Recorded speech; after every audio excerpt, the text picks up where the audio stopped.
scrutiny of the alleged references to Muhammad in the Bible as a prophet, they absolutely have no relation to the prophet of Muhammad, nor prophesy his coming. Muhammad is not mentioned in the Old Testament. Muhammad is not mentioned anywhere from Genesis to Revelation. Muhammad is God's true messenger. That's a joke.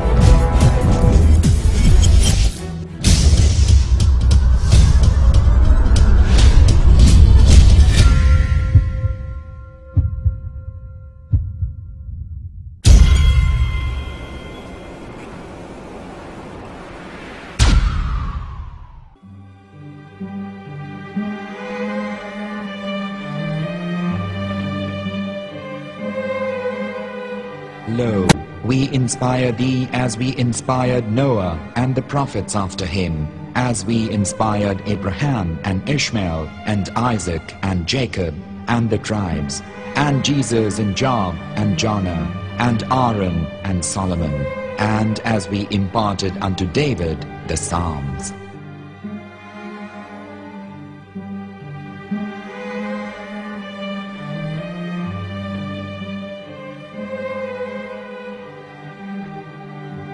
The verse we've just heard is from chapter 4 of the Quran. In the verse, God is affirming to humanity that Muhammad is indeed the recipient of a divine guidance, just as Noah, Abraham, and the rest of the prophets. However, some Christians and Jews today don't believe that Muhammad was a prophet and the covenant that God made with Abraham.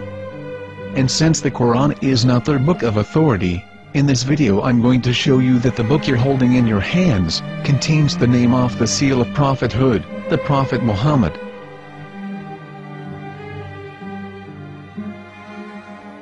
As known, the Old Testament was preserved in the Hebrew language.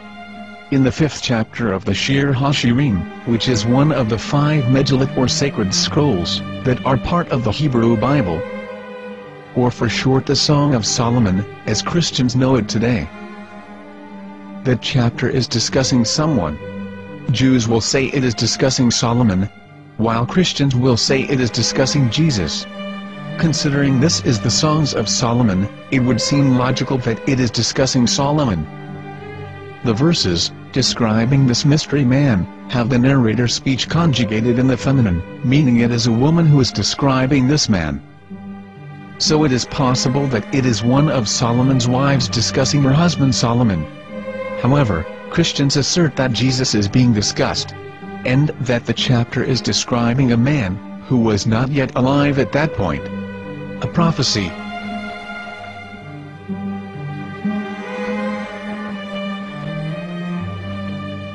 In reading the English translation of Song of Songs 5:16, it finishes the description by saying, "He is altogether lovely," but what most people don't know is that the name of that man was given in the original megilot. Here is verse 16, and how it is written in ancient Hebrew, before introducing the vowels, in the 8th century. From the Hebrew Bible, on scripturetext.com. Here is the word in question. This word is made of 4 letters. Mem, Het, Mem, Dalet. Now when reading the word as it is written in its original form, with no vowels, it can be read as Muhammad, which is the name of the Muslim prophet, or as Mamad with no A after the H. According to Ben Yehuda's Hebrew English Dictionary, it is correctly pronounced as Muhammad, not Mamad. So how we're going to know for sure if it's pronounced as Muhammad, the Muslim prophet, or as Mamad, a random Hebrew word? The only way is to give the verse to a rabbi and say to him, "Please read." Here is the Song of Songs 5:16, and how it is read by a rabbi from a Hebrew Jewish site. Please notice, the im in Hebrew is a plural of respect. Hiko mamtakim vechullo mahamadim ze dodi vezer'i benot Yerushalayim. Hiko mamtakim וכולו מחמד, מחמד, מחמד, מחמד, מחמד, מחמדים. זה דודי וזרעי בנות ירושלים.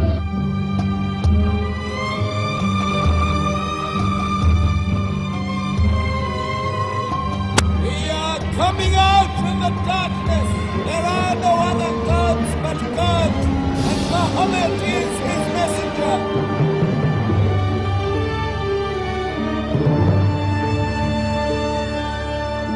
Let the world hear.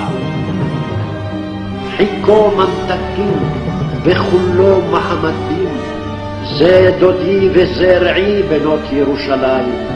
חיכו ממתקים וכולו מחמד, מחמד, מחמד, מחמד, מחמד, מחמדים, זה דודי וזרעי בנות ירושלים.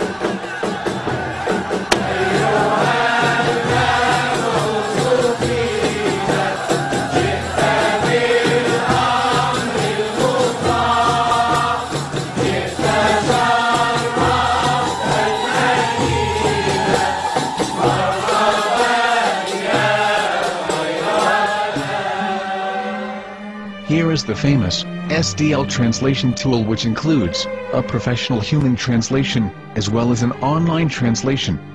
We're going to copy our Hebrew word of the Song of Songs directly from the Jewish site.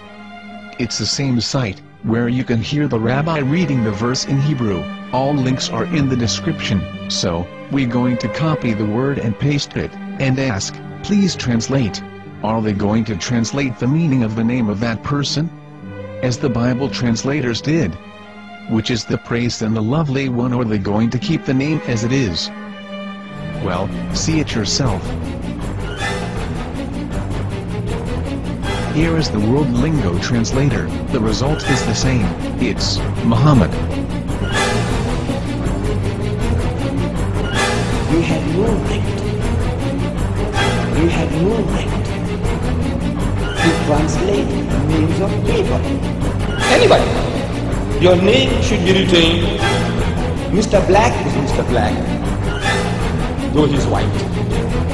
You have no right to translate names of people. But they have been doing that. Muhammad they translated as altogether lovely. But the word Muhammad is there in the Hebrew language. The word Muhammad is there in the Hebrew language.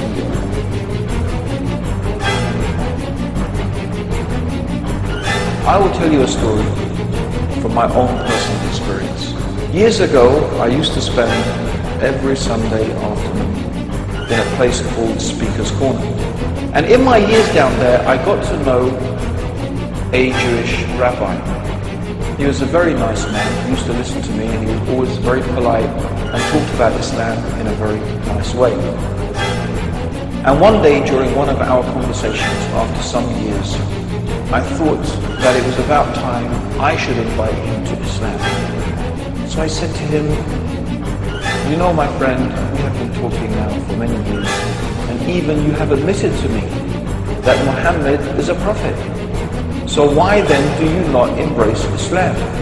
He said to me, we Jews will never change our religion. I said, but half of the rabbis of Medina became Muslim. He said, that is true, but still, we Jews never change our religion. I thought, what can I say to him? He looked at me and said, listen to me, my friend.